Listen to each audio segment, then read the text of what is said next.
সাহেব একটা ঢাকা শহর থেকে একটু দূরে তার ফ্যাক্টরি লোকেশন। তিনি ফ্যাক্টরিতে বসেন, একটু বিভাগীয় প্রধান, উনি মার্কেটিং বিভাগের প্রধান। তো হঠাৎ একদিন সকালবেলা উনি মিটিং এ আছেন। এই সময়ে সকালবেলা টিম নিয়ে মিটিং করছেন।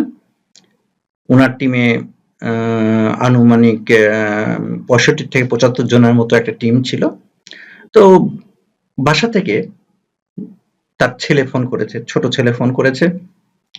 তো উনি কেটে দিলেন। সাধারণত বাসা থেকে ফোন আসলে কেটে দিলে তারা বুঝে নেয় যে হয়তো আব্বু মিটিং বা কোনো কারণে কেটে দিয়েছে। আবার কেটে দিলেন। তৃতীয়বার ফোনে উনি শেষ পর্যন্ত মিটিং এ অন্য টিম মেম্বারদের বললেন যে একটু হয়তো কোনো এমার্জেন্সি, ওই জন্য বাসা থেকে ফোন আসছে। তো ফোনটা উনি ধরলেন। বাবা, তুমি কি বুঝছো না যে আমি বারবার কেটে দিচ্ছি? কয়, আব্বু তোমাকে অসংখ্য ধন্যবাদ। কেন, কি হয়েছে? আব্বু, কেকটা খুব সুন্দর। কিসের কেক বাবা? ওই ফুলটা অনেক সুন্দর। কিসের কেক, কিসের ফুল বাবা? কেন বাবা? তোমার অফিস থেকে আমার ভালো রেজাল্টের জন্য যে দিয়ে গেল তা তুমি জানো না? পার্থ সাহেব একটু চিন্তিত হলেন। ও, কে দিয়ে গিয়েছে বাবা? তা তো বলতে পারবো না। নীল রঙের একটা জামা পরা একটা ছেলে ফুল দিয়ে গেল আর কেকটা দিয়ে গেল তোমার অফিসের আমার ভালো রেজাল্টের জন্য। কার্ডটাও তো অনেক সুন্দর করে লেখা কম্পিউটার দিয়ে বাবা, তুমি দেখোনি? পার্থ সাহেব কি বলবে বুঝে উঠতে না পেয়ে পার্থ সাহেব বলল, ওকে বাবা, আমি তাহলে মিটিং শেষে তোমাকে ফোন দিব। উনি মোবাইলটা বন্ধ করে রাখলেন। তো উনার কথোপকথন টিম মেম্বাররা শুনছে। কেন 65 জনকে নিয়ে একসাথে বসছে, উনি মাঝখানে 65 জন বিভিন্ন ইয়েতে আছে। স্পেশাল একটা মিটিং ছিল, সপ্তাহের যে মিটিংটা টোটাল একটা গ্যাদারিং ছিল।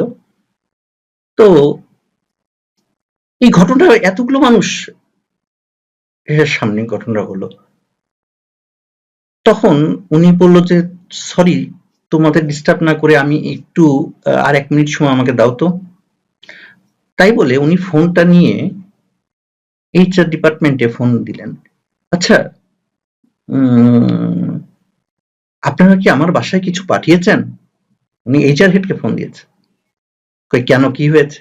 না, বলেন না কিছু পাঠিয়েছেন কিনা।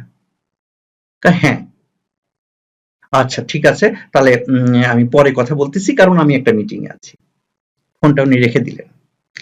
কিন্তু এই যে 60 বা 65 জন সামনে বসে ছিল, তারাও এই জিনিস লক্ষ্য করলো যে হ্যাঁ, তারা বুঝতে পারলো যে তার বাসায় একটা কেক গেছে, ফুল গেছে, একটা কার্ড গেছে এবং এইচআর থেকে পাঠানো হয়েছে। এখন আপনি, ব্যাপারটা কি? ব্যাপারটা হলো এই প্রতিষ্ঠানের এইচআর এবং কর্পোরেট অফিসের এইচআর তারা জানতো, তারা আগে থেকে খোঁজ খবর নিত পার্থ সাহেবের ছেলে যে পরীক্ষায় ভালো পরীক্ষা দিচ্ছে সেটা তাদের নলেজে আছে। তার রেজাল্ট যে ভালো হয়েছে সেটাও তারা খোঁজ নিয়েছে। পার্থ সাহেবকে না জানিয়ে বাসায় রেজাল্টের পরিপ্রেক্ষিতে অফিস থেকে একটা ছোট কেক গিয়েছে। কেকটা ছোট হতে পারে, ফুলটাও কত বড় এই মুহূর্তে বলছি না। সে ফুলটাও হয়তো ছোট হতে পারে, ভিতরে কার্ডটাতেও লেখা কম্পিউটার দিয়ে আছে। কিন্তু এটা এই পার্থ সাহেবকে তার পরিবারের কাছে, আমি কি কোম্পানিতে চাকরি করি সে কোম্পানি তাকে কত উপর লেভেলে নিয়ে গেল। পাশাপাশি এই যে সামনের 60-65 জন আছে তাদেরকে পার্থ সাহেব বললেন যে আমার ছেলে তো ভালো রেজাল্ট করেছে, ওই জন্য এইচআর থেকে, কোম্পানি থেকে আমার ছেলেকে, আমি কিছু জানতাম না, আমার ছেলেকে এটা পাঠিয়েছে। হ্যাঁ স্যার, আমরা বুঝতে পারছি স্যার, আমরা বুঝতে পারছি স্যার, কোম্পানি তো খুব ভালো। এটা পাশাপাশি এই ঘটনাটা কি হলো? এই ঘটনাটা শুরুতে 65 জন তারাও অনুপ্রাণিত হলো যে না, এই ধরনের একটা culture, it's a good culture. প্রতিষ্ঠান, টাকা পয়সা সবসময় ব্যাপার না, প্রতিষ্ঠানের কালচারটা ব্যাপার। এই ঘটনাটা যে 65 জনের মাঝে সীমাবদ্ধ ছিল তা না, বিকাল নাগাদ এবং পরের দিন নাগাদ এটা সারা ফ্যাক্টরি হয়ে গিয়েছে। সে ফ্যাক্টরিতে লোক সংখ্যা 7,000। 7,000 লোকের ভিতরে আমি বলবো না 7,000 লোক জানে, কিন্তু চান যদি সেই জায়গায় ডিপার্টমেন্টাল হেড লেভেল বলি, ম্যানেজার লেভেল বলি এবং সবকিছু যদি মিনিমাম সেই জায়গায় 2,000 লোকের ভিতরে এই ঘটনাটা ছড়িয়ে গেছে, এই জায়গায় একটা কালচারের ইম্প্যাক্ট আছে না?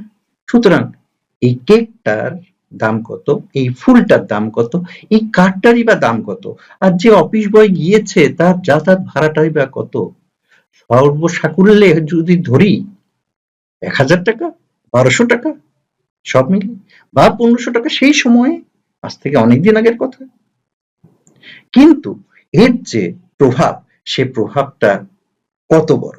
সুতরাং এই সামান্য জিনিস একটা কালচারে কত বড় প্রভাব রাখে সেটা বুঝতে হবে, যে এই সামান্য ছোট ছোট জিনিস কিভাবে একটা বড় ইম্প্যাক্ট তৈরি করে। এভাবে ছোট ছোট জিনিস দিয়েই প্রতিষ্ঠানের কালচারকে বড় করে তুলতে হয়। সবসময় ব্রিফকেস ভর্তি টাকা দিয়েই সবার মন কেনা যায় না। সুতরাং ম্যানেজমেন্টকে, এইচআর ডিপার্টমেন্টকে ক্রিয়েটিভ রোলে আসতে হবে, তবেই মন জয় করা যাবে। মন জয় করতে হবে, কারো কাজের পিছনে না দৌড়িয়ে মন জয়ের পিছনে দৌড়াতে হবে, মানুষের মন কিনতে হবে, তাহলে কাজ অটোমেটিক আসবে। সঙ্গে থাকুন, সামনের দিনে আরো কথা হবে। ধন্যবাদ।